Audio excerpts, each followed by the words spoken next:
الحمد للہ رب العالمین والصلاة والسلام علی رسولہ الکریم وعلی آلہ واصحابہ اجمعین ومن تبعہم بإحسان الی یوم الدین۔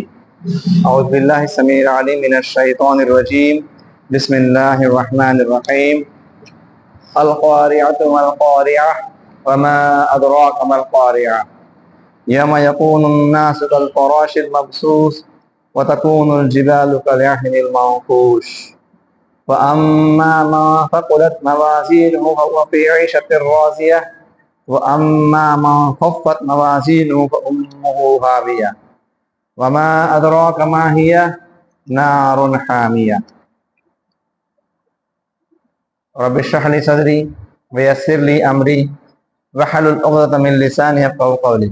تمام قسم کی تعریف و توصیف، حمد و ثنا، بزرگی اور بڑائی اللہ وحدہ لا شریک کے لیے ہے، جو تمام کائنات اور مخلوقات و تنہا خالق اور مالک ہیں، اور درود و سلام اس کے تمام انبیاء کرام اور رسول علیہ الصلوۃ والسلام پر، خصوصاً ہمارے اور آپ کے آخری رسول محمد مصطفیٰ صلی اللہ تعالیٰ علیہ وآلہ وسلم پر اور آپ کے اصحاب اور آل پر۔ محترم سامعین اکرام، آخری پارے کی صورتوں کا جو ہمارا دروس کا سلسلہ جاری ہے، انشاءاللہ اسی کی اگلی کڑی سورہ القاریہ کا درس آج ہم سماعت فرمانے کی کوشش فرمائیں گے کہ اللہ تعالیٰ نے سورت میں کیا پیغام دیا ہے، کیا ہمارے لیے اس میں عمل کرنے کا مقام ہے، یا کیا چیزوں کے بارے میں اللہ تعالیٰ ہمارا دھیان چاہتا ہے۔ سورہ القاریہ یہ مکی صورت ہے، یہ قرآن کی 101 نمبر کی صورت ہے۔ اس کے اندر 1 رکوع اور 11 آیتیں۔ آئیے سب سے پہلے ہم اس کے معانی کا ترجمہ سمجھنے کی کوشش کرتے ہیں۔ اللہ تعالیٰ فرماتے ہیں قرآن مجید میں، اعوذ باللہ من الشیطان الرجیم، بسم اللہ الرحمن الرحیم۔ القاریۃ ما القاریہ، اور کھٹکھٹانے والی یا دل دہلانے والی، والقاریہ اور کھٹکھٹانے والی، وما ادراک ما القاریہ اور تمہیں کیا معلوم کہ کھٹکھٹانے والی یا دل دہلانے والی چیز کیا ہے۔ یوم یکون الناس کالفراش المبثوث، اس دن لوگ، انسان بکھرے ہوئے پرندوں کی طرح رہیں گے، بکھرے ہوئے پروانوں کی طرح رہیں گے۔ جس طریقے سے جو ہوا میں اڑتے ہیں نا پرندے یا پروانے، اس طریقے سے بکھرے ہوئے پروانوں کی طرح لوگ رہیں گے۔ وَتَكُونُ الْجِبَالُ كَالْعِهْنِ الْمَنفُوشِ، اور جو پہاڑ ہیں، بڑے بڑے پہاڑ، وہ رنگین جو روئی کی اون ہوتی ہے نا، اون روئی جو ہوا میں اڑ جاتی ہے ہلکی سی، اس طریقے سے پہاڑ ہوا میں اڑیں گے۔ فَأَمَّا مَنْ ثَقُلَتْ مَوَازِينُهُ فَهُوَ فِي عِيشَةٍ رَاضِيَةٍ، تو جس کا میزان نیک عمل سے بھاری ہو گیا تو وہ اس کے لیے تو رضا والی، خوشی والی زندگی ہو۔ وَأَمَّا مَنْ خَفَّتْ مَوَازِينُهُ، اور جس کا میزان نیکیوں میں ہلکا ہو گیا یا جس سے گناہ بڑھ گئے، فَأُمُّهُ هَاوِيَةٌ، تو اس کا ٹھکانہ تو ہاویہ ہے۔ وَمَا أَدْرَاكَ مَا هِيَ، اور تمہیں پتہ ہے وہ کیا ہے؟ نَارٌ حَامِيَةٌ، گرم آگ ہے۔ اس صورت کے اندر جو ابھی میں نے آپ لوگوں کے سامنے ترجمہ بیان کیا ہے، اس سے آپ کو اس کا مضمون تو سمجھ میں آ گیا ہوگا کہ اللہ تعالیٰ اس صورت میں کیا بیان کرنا چاہتا ہے۔ اس صورت کا نام القاریہ ہے، جو اس صورت کی جو پہلی آیت اور دوسری آیت اور تیسری آیت میں اسی کا ذکر کیا گیا ہے، القاریہ کے لفظ سے۔ القاریہ یہ جہنم کے ناموں میں سے ایک نام ہے۔ جہنم کے اور کون سے نام ہیں؟ نار و جہنم، الحطمہ،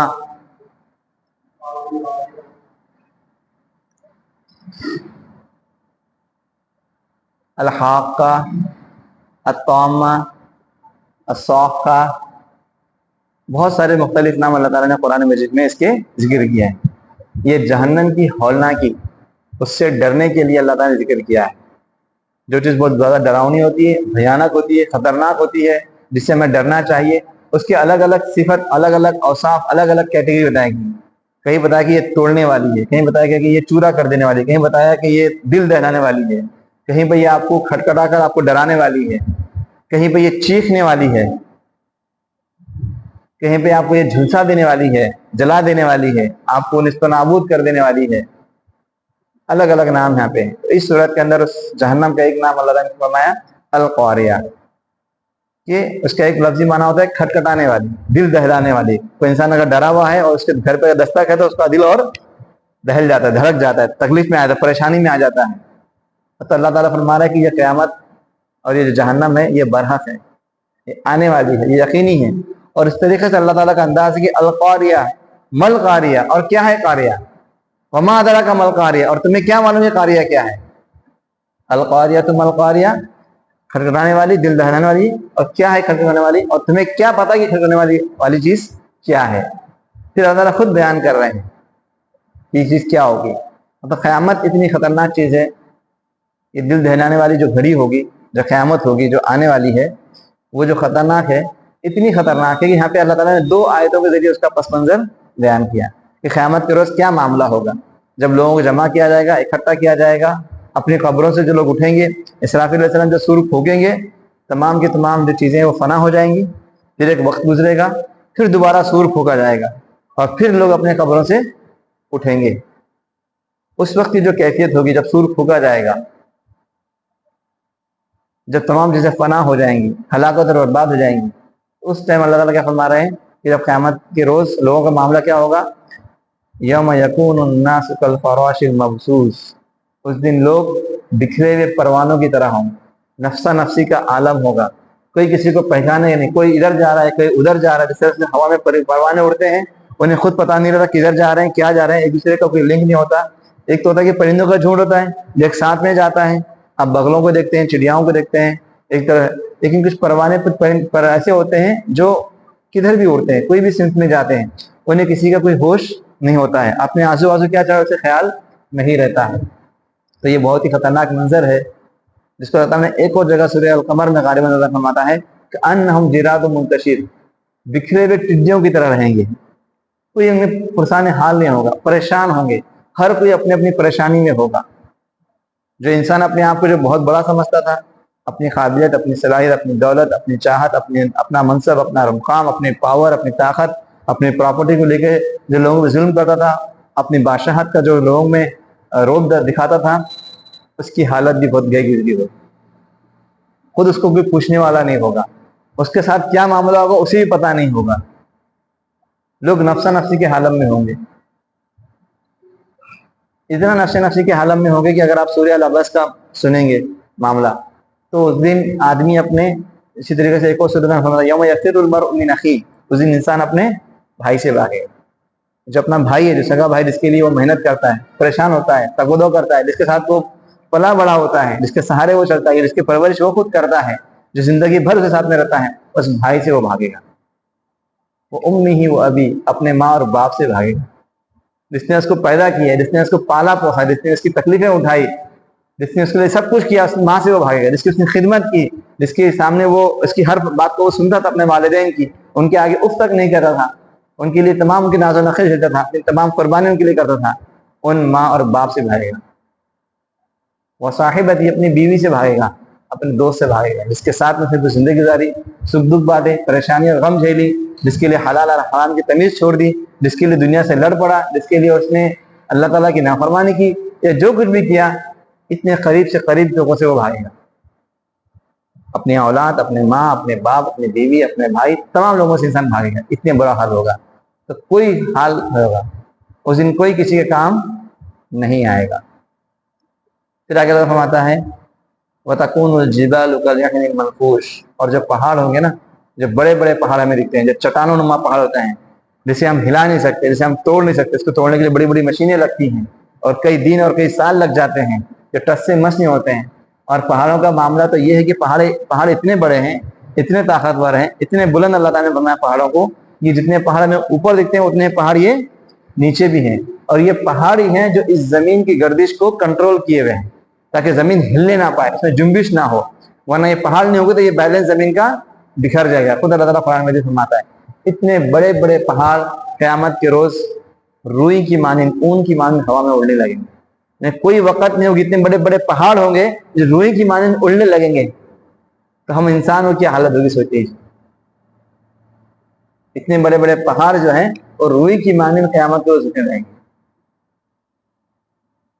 چاند ستارے سورج یہ سب بے نور کر دیے جائیں گے. جو سورج اگر ہم پڑھو گے سورہ کویرت اذا الشمس کویرت و اذا النجوم انکدرت و اذا الجبال سیرت و اذا العشار عطلت، اس میں تفصیل سے اس پورا مضمون آئے گا. لپیٹ دیے جائیں گے، آسمان زمین کو لپیٹ دیا جائے گا، تارے بے نور کر دیے جائیں گے، سمندر میں آگ بھڑکا دی جائے گی، بہت کچھ ہوگا. خطرناک خطرناک سے معاملات ہمیں قیامت کے روز، بہت ہی دہلا دینے والی، بہت ہی ہلاک کرنے والی، بہت ہی پریشان کن کرنے والی یہ چیزیں ہیں. قیامت کا یہ روز منظر ہوگا اور آ کر رہے گا، اور یہ سب کرنے والے ذات صرف اور صرف اللہ تعالیٰ کی. یہ اللہ کے اذن سے، اللہ کی مرضی سے یہ تمام چیزیں ہوں گی. اتنی خطرناک بات بتا کر اب آگے اللہ تعالیٰ فرماتے ہیں فَأَمَّا مَنْ ثَقُلَتْ مَوَازِينُهُ، تو جس کا میزان میں نیکیوں سے پلڑا بھاری ہو گیا، جس کی نیکیاں زیادہ ہو گئی، فَهُوَ فِي عِيشَةٍ رَاضِيَةٍ، تو وہ رضامندی، خوشی والی اچھی زندگی میں ہوگا. تو کیا فرمایا اس میں آیت میں تعالیٰ نے؟ ایک میزان ہوگا، ایک میزان، ایک وزن کرنے والی چیز ہوگی جس سے وزن کیا جائے گا. کن چیزوں کا وزن کیا جائے گا؟ آپ کے اعمال کا وزن کیا جائے گا، آپ کی نیکیوں کا، آپ کی برائیوں کا، آپ کے اچھے کاموں کا اور آپ کے برے کاموں کا وزن کیا جائے گا. وزن کن چیز سے کرتے ہیں ہم؟ جو ہمیں فزیکل کوئی چیز دکھتی ہے. اب اللہ تعالیٰ وزن کس طریقے سے کرے گا اعمال کا؟ اس کی الگ الگ شکلیں علماء کرام نے بیان کی. ایک تو شکل یہ کہ اللہ تعالیٰ اس اعمال کو جسم کی شکل دے دے گا. اللہ تعالیٰ ان اعمال کو جسم کی شکل دے گا، جیسا کہ ہمیں ملتا ہے احادیث مبارکہ کے اندر. اگر آپ نے قبر کے عذاب سنا ہوگا، یا جب اپنے اپنے قبروں سے جب اٹھیں گے تو اس قبر کے اندر بھی اس کے ایک خوبصورت بہت پیاری شکل میں ایک انسان آئے گا. وہ کہے گا میں تیرا نیک اعمال، جسے وہ بہت پسند کرے گا. ارے بہت بری بدبودار خلی شکل میں ایک چیز آئے گی، وہ کہے گا میں تیرا بد اعمال. اسی طریقے سے ایک اور ذکر ملتا ہے کہ ہر نفس جب اٹھے گا اپنی خبروں سے، وہ ماہ سائق و شہید، اس کے ساتھ ایک ہانکنے والا اور ایک گواہ بھی ہوگا، ہے نا. تو وہ اس کے اعمال کو اس طریقے سے بتایا گیا کہ اس کے اعمال کا بوجھ لے کے وہ آئے گا. تو اور قرآن میں آپ کو سننے بھی یہ سمجھ میں آئے گا کہ کوئی بھی کسی کا بوجھ وَلَا تَزِرُ وَازِرَةٌ وِزْرَ أُخْرَىٰ، کوئی کسی کا بوجھ نہیں اٹھائے گا. تو بوجھ کیا ہوگا؟ وہ اعمال کا ہی بوجھ ہوگا، اچھے اعمال برے اعمال. تو اللہ تعالیٰ ہو سکتا ہے اسی کو جسم کی شکل دے، یہ انسان کو تولا جائے گا، یا اس کے صحیفوں کو تولا جائے گا. صحیفوں کو تولنے کا بھی جس کے اعمال کی جو صحیفے ہیں جس کے اندر اس کے اعمال لکھے جا رہے ہیں اچھے اور برے، ان کو تولا جائے گا. یا اور بھی تینوں شکلیں بھی ہو سکتی ہے، یا اور بھی کوئی شکل ہو سکتی ہے. اللہ تعالیٰ جس چیز کو جیسا چاہے ویسا وزن کر سکتا ہے، لیکن اعمال کو میزان میں تولا جائے گا. یہ بات حق ہے. جیسا ہمارا ایمان ہے قیامت ہوگی، جہنم ہے، آخرت ہے، تو میزان بھی حق ہے. میزان ہونا اللہ تعالیٰ فرماتا ہے سورہ الاعراف کے اندر والوزن یومئذ الحق، اور اس دن میزان والوزن، اس دن میزان قائم کیا جائے گا یومئذ الحق، اور وہ حق ہوگا. یعنی اللہ تعالیٰ اس دن کسی نفس کے اوپر ظلم نہیں کرے گا. جس نے کوئی بھی اچھی کام کیا، اچھا کام کیا، وہ لے کر آیا جائے گا. جو برا کام کیا ہوگا دیا جائے گا. ذرے سے ذرہ، چھوٹے سے چھوٹا بھی کام ہوگا تو اس کو پیش کیا جائے گا. تو میزان وزن یہ حق ہے، اس کے اوپر ہمارا ایمان ہونا ضروری ہے کہ میزان قائم کیا جائے گا، اس میں اعمال تولے جائیں گے اور اللہ تعالیٰ ظلم نہیں کرے گا، اور وہ حق بات ہے. فَأَمَّا مَنْ ثَقُلَتْ مَوَازِينُهُ فَأُولَٰئِكَ هُمُ الْمُفْلِحُونَ. پھر اسی آیت میں آگے فرمایا گیا ہے، سورہ نمبر اعراف کی 7 نمبر کی شاید یا 8 نمبر کی آیت ہے، کہ جن کے پھر میزان بھاری ہو جائیں گے نیک اعمال سے تو وہ کامیاب ہو جائیں گے. وَأَمَّا مَنْ خَفَّتْ مَوَازِينُهُ، اور جس کی میزان ہلکے ہو جائیں گے، فَأُولَٰئِكَ بِآيَاتِنَا هُمُ، اور تو یہ وہ لوگ ہوں گے جو خسارہ اٹھائیں گے، کیونکہ وہ اللہ تعالیٰ کی آیتوں کے پر ظلم کرتے تھے. تو اس آیت میں ہمیں یہ معلوم پڑا کہ ایک میزان ہوگا، اس کے اندر اعمال تولے جائیں گے، اعمال نیک بھی تولے جائیں گے اور برے بھی تولے جائیں گے. ٹھیک ہے. جس کے اعمال نیکیوں سے بھر جائیں گے تو وہ شخص کامیاب ہو گیا، اس کے لیے جنت ہے. اور جس کے اعمال اگلی آیت میں آ رہا ہے وہ اما من خفت موازینہ، اور جس کے اعمال نیک اعمال جو ہے یہاں پہ ہلکے ہو جائیں گے، کم ہو جائیں گے، اور اس کے برے اعمال بڑھ جائیں گے، فَأُمُّهُ ہاویہ، تو اس کا ٹھکانہ جہنم ہوگا. تو وہ لوگ جہنم میں ڈال دیے جائیں گے. تو اعمال جو ہیں وہ نیک لوگ جو مسلمان ہوں گے، جو ایمان والے ہوں گے، ان کے اعمال کو وزن کیا جائے گا، ان کے اعمال کو تولا جائے گا۔ تو کیا کافرین کے، مشرکین کے اعمال کو بھی تولا جائے گا؟ نہیں۔ کیوں؟ وہ لوگ بھی تو نیک کام کرتے ہیں، وہ لوگ بھی تو اچھے کام کرتے ہیں۔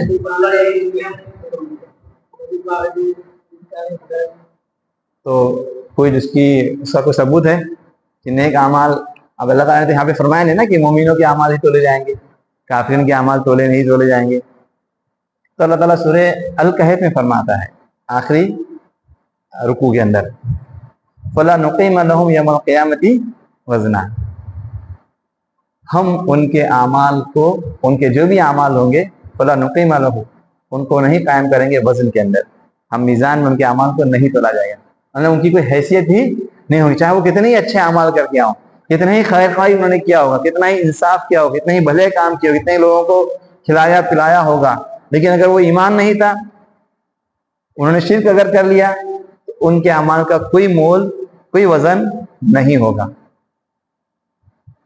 اور وہ سیدھا جہنم میں ڈال دیے جائیں گے۔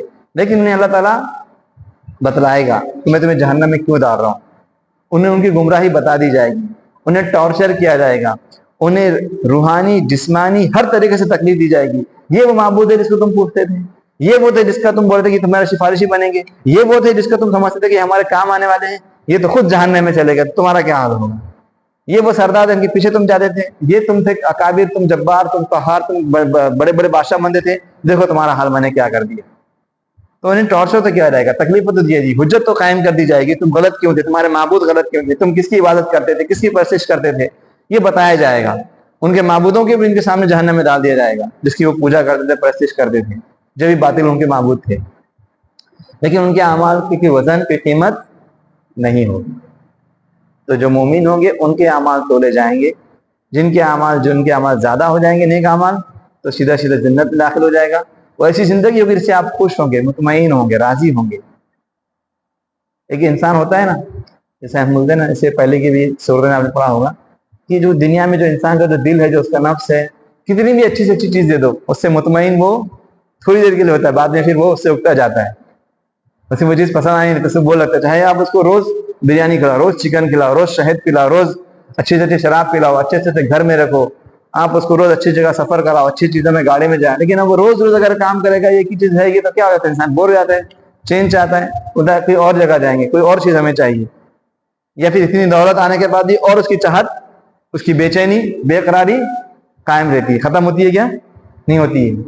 پھر اسے کچھ نہ کوئی پریشانی آ جاتی ہے، بیماری آ جاتی ہے، کوئی ٹینشن آ جاتی ہے، کوئی فکر رہتی ہے، سب ہونے کے باوجود بھی کبھی اولاد کی فکر، کبھی کاروبار کی فکر، کبھی بیماری کی فکر، کبھی اور کوئی ٹینشن، کبھی اور کوئی معاملات رہتی ہے نا۔ لیکن یہ وہ زندگی جس میں وہ راضی ہوگا، جس سے وہ خوش ہوگا، اس سے کوئی اکتاہٹ، کوئی بے چینی، کوئی غفلت اس سے نہیں ہوگی، اس میں خوشیاں ہی خوشیاں ہوں گی، اس سے کبھی وہ اکتائے گا نہیں، اس کی خوشی میں اضافہ ہی ہوتے جائے گا، جس سے ہمیشہ وہ راضی رہے گا۔ کیونکہ جنت کے بارے میں جیسا کہا گیا ہے، تھوڑی دیر کے لیے ہو یہ ہمیشہ کے لیے ہو، یہ بہت اچھی جگہ ہے، حسرت مستقر و مقامہ، چاہے تھوڑی دیر کے لیے آپ کو رکنا ہو یا لمبے سمے کے لیے، طویل وقت کے لیے رکنا، اس کے لیے بہترین جگہ ہے، آپ کے لیے آرام ہی آرام ہے، موج ہی موج ہے، خوشیاں ہی خوشیاں ہیں، کوئی تناؤ، کوئی ٹینشن، کوئی غلط کام وہاں پہ نہیں ہوگا۔ وہی اس کے برخلاف وَأَمَّا مَنْ خَفَّتْ مَوَازِينُهُ فَأُمُّهُ هَاوِيَةٌ، جس کے نیک اعمال کا پلڑا ہلکا ہو گیا، برائیاں بڑھ گئی، تو اس کا ٹھکانہ ہاویہ ہے، فَأُمُّهُ هَاوِيَةٌ، اس کا ٹھکانہ، امُّ کیا معنی یہاں پہ ٹھکانہ ہے، اس کا مقام ہے۔ اسی طریقے سے کہا جاتا ہے کہ کے معنی دماغ کے بھی ہوتے ہیں، کہ سر کے بل انہیں جہنم میں ڈال دیا جائے گا، اس سے بھی اس کا ٹھکانہ ہے۔ اور پھر اللہ تعالیٰ پھر اس کی ہولناکی اور ڈرانے کے لیے پھر اللہ تعالیٰ فرماتا ہے وَمَا أَدْرَاكَ مَا هِيَ، اور تمہیں پانی میں وہ کیا ہے، اور جو اس کا حاویہ جو ٹھکانہ وہ پتہ ہے تمہیں کیا ہے، نَارٌ حَامِيَةٌ، تو وہ بہت ہی گرم آگ ہے، ایسی آگ ہے جو بہت ہی گرم ہے، بہت ہی سخت ہے، اور بہت تمہیں جلا کر راکھ کر دے گی، جو تمہیں تکلیفیں میں مبتلا کرتی رہے گی۔ رسول صلی اللہ علیہ وسلم خود فرماتے ہیں، بخاری شریف کی حدیث ہے، یہ جو آگ ہے تمہارے، جس آگ کو دنیا میں تم محسوس کرتے ہو، جس کی تکلیف تمہارے لیے بہت زیادہ ہے، یہ آگ جو جہنم کی آگ کا صرف 70 حصوں میں سے ایک حصہ ہے۔ جہنم کی آگ کے اگر 70 حصے کیے جائیں تو 70 حصوں میں سے ایک حصہ یہ دنیاوی آگ ہے۔ اور ایک حدیث میں تو ہے اور مسند احمد کی ہے اور اس کی سند بھی صحیح ہے. اتنی ہلکی یہ آگ جو ایک حصہ 70واں کا جو ایک حصہ ہے اس کو بھی اللہ تعالیٰ نے 2 مرتبہ سمندر کے پانی سے دھو کر یہاں پہ بھیجا ہوا ہے. تو سوچئے وہ جہنم کی آگ کس طریقے سے ہوگی. تو صحابہ کرام نے فرمایا کہ یہ آگ ہی کچھ کم تھی ہلاکت و بربادی کے لیے. دنیا کی بھی آگ کچھ ہلکی نہیں ہے. انسان کو چھو جائے تو تکلیف ہو جاتی ہے, تھوڑا سا چٹکا لگ جائے تو کافی دیر تک آپ محسوس کرتے ہیں, جل گیا تو اس سے کالا ہو جاتا ہے, انسان اس میں اپنی ہلاکت ہو جاتی ہے, مر جاتا ہے انسان اس آگ کے اندر چلے جائے گا. تو یہ ہلاکت کے لیے کم تھی. اللہ تعالیٰ نے ڈرانے کے لیے آخرت کے لیے 70 گنا زیادہ یہاں سے خطرناک آگ ہوگی. آگ کی ہولناکی کے لیے یہ اتنا ہی کافی ہے کہ یہ 70 گنا زیادہ ہے اس دنیا کی آگ سے. تو بہت خطرناک یہ آگ ہے جو جاتے برابر آپ کو جھنسا دے گی, آپ کو کیا بولیں گے, آپ کو پریشانی مبتلا کر دے گی. جو ہم نے آیت سے اس کے بعد ایک سورت میں جو آیت پڑھی تھی, یہ وہ آگ ہوگی جو دلوں تک چلی جائے گی نا. مطلب اس کے تو بہت سارے معنی ہیں. مطلب ایسا ہو سکتا ہے کہ وہ سیدھا اندر تک آپ کے ہر اثر کر دے, آپ کے ظاہری حصے کو معلوم ہی نہیں پڑے اور اندر تک آپ کی اس تکلیف محسوس کرنے لگے. اتنا ہو سکتا ہے. جیسے ہم آج لیزر آپریشن کرتے ہیں نا, جہاں پر آپ کو آپریشن کرنا ہے, جہاں پر اس کو جلانا ہے, اسی طرح ہے. تو جہنم کے بارے میں پہلے ہماری دلوں تک جائے گی. تو کہاں تک جائے گی, کیسی جائے گی, اللہ کو معلوم ہے. مطلب اتنی خطرناک ہے, جیسی وہ آگ ہوگی جو اسے تکلیف ہوگی تو آپ پریشان نہیں کر سکتے. سب سے ہلکا جو عذاب ہوگا نا جہنم کے اندر, سب سے ہلکا جس شخص کو عذاب ہوگا, کیا ہوگا, اسے آگ کی 2 جوتیاں پہنائی جائیں گی. آگ کی 2 جوتیاں پہنائی جائے گی جس سے اس کا سر کھول رہا ہوگا, اس کی کھوپڑی کھول رہی ہوگی. یہ سب سے ہلکا عذاب ہوگا. اور اس شخص کو یہ محسوس ہوگا کہ میری سب سے زیادہ تکلیف دی جا رہی ہے, مجھے سب سے زیادہ تکلیف دی جا رہی ہے. یہ سب سے ہلکا عذاب ہے. تو جہنم کا عذاب بہت خطرناک ہے, اس سے ہم اور آپ اس کو برداشت نہیں کر سکتے. تو اللہ تعالیٰ نے جہاں پر جنت کی نعمتیں بیان کی ہیں, آپ کو کھانے کو ملیں گی, آپ کو حوریں ملیں گی, شراب کی نہریں ہوں گی, آرام ہی آرام ہوگا, جو چاہے وہ ملے گا, نیچے نیچے خوشی ہوں گے. وہیں پر اللہ تعالیٰ نے جہنم کی ہولناکیاں بیان کر دی. یہ تکلیف دینے والی ہے, یہ آپ کو پریشان کن کرنے والی ہے, یہ آپ کو جلا دینے والی ہے, یہ آپ کو چورا چورا کر دینے والی ہے. آپ کو یہ حالت ہوگی کہ آپ مرنا چاہو گے لیکن مر نہیں پاؤ گے. موت کو آپ تلاش کرو, وَيَأْتِي الْمَوْتُ مِنْ كُلِّ مَكَانٍ, ایسا لگے گا کہ موت ہر طرف سے ہے لیکن موت وَمَا هُوَ بِمَيِّتٍ, وہاں پہ کوئی موت آنے والی نہیں ہوگی. موت تو جنت میں بھی نہیں ہے اور جہنم میں بھی نہیں ہے. جنت میں بھی موت نہیں ہے اور جہنم میں بھی موت نہیں ہے. اور یہ وہ آگ ہے جو کبھی بجھنے والی بھی نہیں ہے, کبھی ٹھنڈے ہونے والی بھی نہیں ہے. اور یہ وہ آگ ہے جو آپ کے چمڑے سے, آپ کے گوشت کو, پوست کو, ہڈیوں کو نکال دینے والا, آپ کے جسم سے ہر چیز کو نکال دینے والی ہے, نوچ کے نکال دینے والی ہے. بہت الگ الگ قسم کے عذابات دیے جائیں گے, بہت الگ الگ طریقے سے تکلیفیں دی جائیں گی. تو اللہ تعالیٰ نے یہ ہولناکیاں کیوں بتایا ہے, تاکہ آپ غلط کام کرنے سے رکو, اللہ کا ڈر تمہارے پاس رہے, اللہ کا خوف تمہارے پاس رہے. کبھی بھی کوئی غلط بات, غلط کام, غلط الفاظ کچھ مت کرو. جب بھی تم ایسا کام کرو تمہارے سامنے وہ قیامت کا منظر, وہ آگ, وہ ڈراونا, وہ جسم, وہ چیزیں تمہارے سامنے آ جائیں. جنت کا ذکر کیوں کیا, تاکہ تم نیک اعمال میں بڑھ چڑھ حصہ لو. اس جنت کو حاصل کرنے کے لیے, اس کو پانے کے لیے تم محنت کرو, مصیبتیں برداشت کرو, قربانیاں دو, ایثار دو, اللہ کے حکم کی تعمیل کرو. جیسے اللہ نے کہا اس کے مطابق اب زندگی گزارو, اپنی خواہشات کو چھوڑ دو. یہاں پر تھوڑا سا برداشت کر لو, تھوڑا سا کمپرومائز کر لو, تھوڑا سا ایڈجسٹمنٹ کر لو, تاکہ کل قیامت کی جو زندگی بہت بڑی ہے وہاں پہ تمہیں نعمتیں ملیں گی. کامیابی وہاں کی ہے, اصل کامیابی وہ ہے. وَمَنْ زُحْزِحَ عَنِ النَّارِ وَأُدْخِلَ الْجَنَّةَ فَقَدْ فَازَ, جو جہنم سے بچا لیا گیا, جنت میں داخل کر دیا گیا, وہی کامیاب ہے. اصل کامیابی یہ ہے. ہم تمام چاہتے ہیں کہ جہنم سے ہمیں آزادی مل جائے اور جنت میں ہمارا داخلہ ہو جائے. یہ اصل کامیابی ہے. اس کامیابی کو حاصل کرنے کے لیے ہمیں پوری کوشش کرنی ہے, اپنا سب کچھ لگا دینا ہے, اپنی صلاحیت, اپنا مال, اپنی دولت, اپنی محنت, اپنا ہر وقت ان چیزوں کے لگنا چاہیے کہ کس طریقے سے ہماری آخرت سدھر جائے, کس طریقے سے ہم نیک اعمال کرنے لگیں, کس طریقے سے ہم برے اعمال سے بچ جائیں, کس طریقے سے ہم اللہ کو ہم راضی کر لیں, کس طریقے سے ہم اپنے جنت کو سنوار لیں, کس طریقے سے ہم جہنم سے بچ جائیں. ہمیشہ اس کی فکر ہونا, ہمارے ہر کام میں ہمارا یہ سوچنا ضروری ہے. یہ ہم کر لیے تو پھر ہمیں کامیاب ہو گئے, ورنہ پھر اس وقت خون کے آنسو روئیں گے تو کچھ فائدہ نہیں ہوگا. تو ان آیتوں کے ذریعے, اس صورتوں کے ذریعے اللہ تعالیٰ ہمیں وہی ڈرانا چاہتا ہے.